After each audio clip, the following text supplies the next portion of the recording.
apalagi yang masalah swab misalkan. Masalah swab saya pernah japri secara pribadi bersama. Memang bahasa saya sebagai bentuk adab menurut saya bahasakan itu bukan komplainan. Saya mempertanyakan. Walaupun pertanyaan itu sebenarnya itu semua bahasa halus. Yang saya bahasakan sebenarnya kepengen usulan. Cuma kalau usulan atau bahkan mungkin yang lebih jauh dari itu kok saya merasa itu bukan makom saya gitu loh. Sehingga saya bahasakan itu sebagai ajukan ke beliau secara pribadi via japri itu berupa bentuk pertanyaan. Apa enggak begini Gus? Apa enggak begini? Apa enggak resiko di sini? Beliau memang sudah menjawab. Akan nanti karena jawaban beliau menurut saya secara pribadi itu kurang memuaskan, sehingga akhirnya saya melempar wacana itu ke Ketum dan akhirnya diflorkan di grup PP. Waktu itu memang yang bersuara saya sama Ketum. Dan karena ini memang saya melihat efeknya dan seterusnya itu luar biasa, ya, efek secara madorot dan seterusnya lah, itu banyak, itu efek-efek eksesnya. Nanti ada kajian mungkin dari secara akidah dan seterusnya, maka saya tergelitik untuk lebih memperuncing ini, maunya lebih memperdalam pembahasannya gitu. Nah, karena dari situ kok ternyata saya merasa apa yang saya punyai, apa yang saya bisa itu masih sangat terbatas, maka saya berusaha bukan untuk membuka aib, hanya untuk membuka wacana secara keilmuan, karena saya yakin di antara pengurus DAWI itu banyak orang-orang alim, banyak kiai-kiai, sehingga saya berusaha membuka itu wacana itu di grup PW, dan ini masih saya simpan rapat hanya di situ. Saya nggak berusaha mengeluarkan secara vulgar ini keluar, karena saya menganggap wah ini resiko kalau misalkan dikeluarkan sampai keluar ranah PP dan PW. Ini bukti cinta saya kepada JRA juga, bukti cinta saya kepada Bersama juga, gitu. Sehingga tidak pas misalkan sampai dipersepsikan bahwa seakan-akan tadi Bersama sampai mempresentase bahwa ketidakseruan saya dengan Bersama itu sampai 85%. Bahwa saya masih menyimpan rapat itu secara vulgar terkait dengan apa yang saya berusaha untuk membuka wacana secara ilmiah itu, saya masih tutup rapat antara PP dan PW. Andaikan pun saya menulis statement di luar, itu menurut saya ya, itu masih dalam batas-batas mengajak orang untuk ayolah kita mendasari amaliyah kita itu secara keilmuan. Walaupun memang yang namanya tulisan itu lagi-lagi pasti ada resistensi seseorang atau beberapa pihak itu merasa tersentil. Tapi saya pastikan bahwa saya tidak secara spesifik menyerang perorangan, karena yang saya sampaikan di media sosial selama ini berusaha ada konten-konten keilmuan. Bahkan aktivitas saya sehari-hari seperti yang kemarin saya tulis, apapun itu dari mulai ngajar anak, ngajar dan seterusnya, misalkan aktivitas KNU-an dan seterusnya, hampir tidak pernah, hampir bukan berarti nggak pernah, hampir jarang banget lah. Itu terkait klarifikasi saya. Karena kenapa saya perlu mengklarifikasi ini, karena tadi itu bahasa Bersama ya, walaupun mungkin itu intermezzo atau mungkin bercanda dan seterusnya, prosentase 85% itu bagi saya luar biasa, karena saya nggak merasa sebanyak itu gitu. Apalagi yang dipersepsikan dibahasakan di rumah saya itu bahasanya iki dari dulu itu nggak pernah sesuai dengan saya. Kalau saya A dia pasti B, kalau dia B saya pasti kalau saya A dia pasti B. Saya nggak merasa begitu. Saya kan 100% aja. Faktanya Abdul Lawaki misalkan, Abdul Lawaki karena menurut saya masih aman waktu itu. Jadi karena orang itu menganggap bahwa hipnoterapi itu merupakan satu proses yang banyak manfaatnya, akan tetapi akan lebih banyak manfaatnya lagi ketika misalkan itu kalau sampai disisipi dengan ayat-ayat Al-Quran, ayat-ayat sifat dan seterusnya. Maka saya mendukung, bahkan membahas waktu itu di rumahnya Kang Sunan Wahid bareng sama Bersama dan Setpoli Yahya untuk bagaimana ini merumuskan ini, yang sampai mengerucut di pertemuan selanjutnya di Purworejo saya memilih istilah Abdul Lawaki. Itu bukti bahwa salah satu hal yang memang menurut saya aman untuk akhirnya diterapkan di JRA, saya selalu mendukung itu. Sementara yang lain kritik saya itu saya niatkan benar-benar bukan dalam konteks saya mengkritisi secara pribadi, kan, tapi ini tadi seperti yang disampaikan sama Bersama, ini sebagai bentuk bahwa saya itu cinta sama JRA, cinta sama NU, cinta sama Aswaja dan cinta sama Amalia Sunnah Ruqyah. Kembali lagi implementasi cinta. Andai kan itu dipersepsikan cinta kan berarti nggak sering mencari-cari kesalahan gitu misalkan.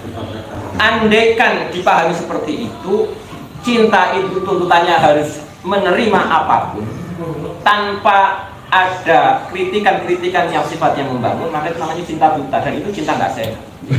Cinta lillah itu pasti akan berusaha mengiyakan ketika memang itu selaras, akan berusaha untuk menolak atau ketika itu memang butuh untuk dikritik. Nah, itu salah satu. Sehingga saya sampaikan seperti ini, dan apapun gerakan yang saya lakukan sementara ini, menurut saya, versi saya masih berusaha untuk melakukan satu tindakan-tindakan yang terukur, tidak frontal.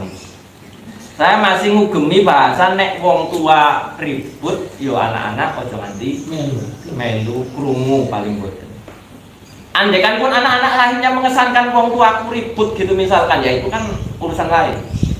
Dan memang sementara ini di cabang-cabang dan beberapa praktisi ya tetap pesan itu muncul, ya itu wajar tentu. Tapi minim lah ya. Nah, tapi yang enggak ya kita bisa cross check di masing-masing daerah kita lah.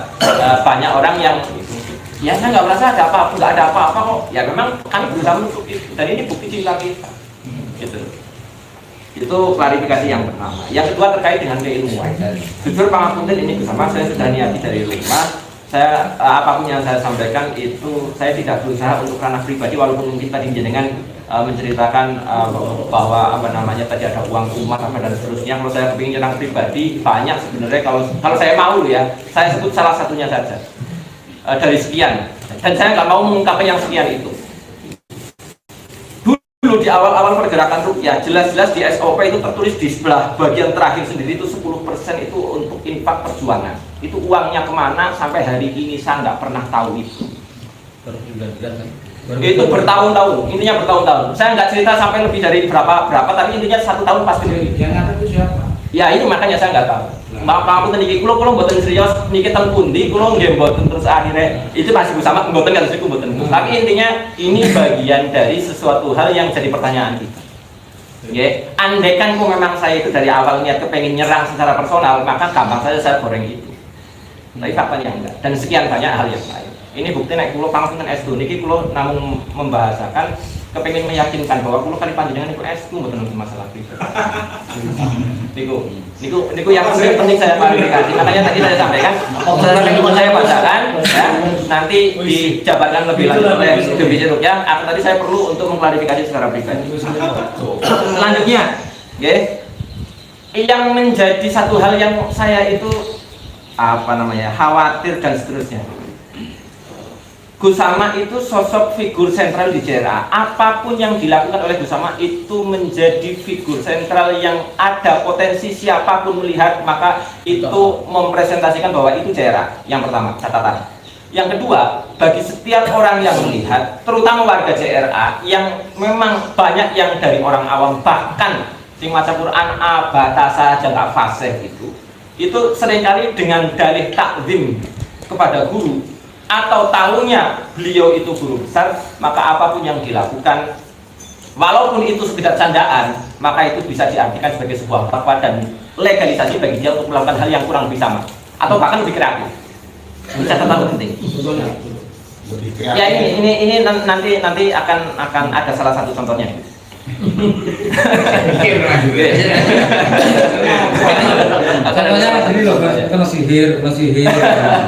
Nah, salah satunya itu. Jadi memang di 99 prinsip JRA, saya 99 prinsip itu memang saya mengapresiasi. Termasuk salah satunya nggak gampang menjustis, nggak gampang menyebutkan keluhan seseorang yang itu nanti akan membebani psikis seseorang. Tapi faktanya pangapunten, dan kita masing-masing kita punya pengalaman sendiri ketika berhadapan dengan beliau bersama. Saya sendiri juga punya pengalaman. Itu akhirnya gampang menyebutkan itu. Ini satu hal yang sesuatu hal yang mungkin ringan, sepele, tapi karena yang melakukan bersama ini jadi luar biasa gitu. Jadi luar biasa, dan ini harus dijaga yang seperti ini. Belum lagi misalkan praktek-praktek terlepas dari polemik swab itu bermasalah atau enggak secara keilmuan, secara proses apa dan sebenarnya terlepas dari itulah. Tapi ekses mabarotnya tadi seperti sudah disinggung sama Ustaz Hofar, salah satunya. Jadi tapi makanya saya belum membahas itu lebih jauh karena nanti akan ada yang lebih mendalami itu. Yang saya ingin ceritakan begini, gaya-gaya panjenengan misalkan pengampunan. Saya sering kali dari awal memang saya tergelitik, makanya di salah satu momen saya itu sempat menyebutkan apa Setopar yang menantang itu 3 kata untuk sama. Nah gitu ya, menantang. Ya, kalau waktu itu kan pernah itu di halal itu. Yang saya bacakan pertama kali apa? Ya harlah atau apa itu? Itu kan yang saya bacakan salah satunya apa? Saya selalu dengan bersama dengan kepedeannya. Tapi menurut saya seringkali over. Jadi misalkan dengan pangkat kalimat kadang sakar PDW. Nah, jangan bisa itu. Saya sudah senyum-senyum. Jadi misalkan saya sering kali lihat sendiri atau bahkan praktek-praktek yang akhirnya diupload di media sosial, entah itu YouTube atau live streaming atau dan seterusnya, termasuk misalkan begini, ruangan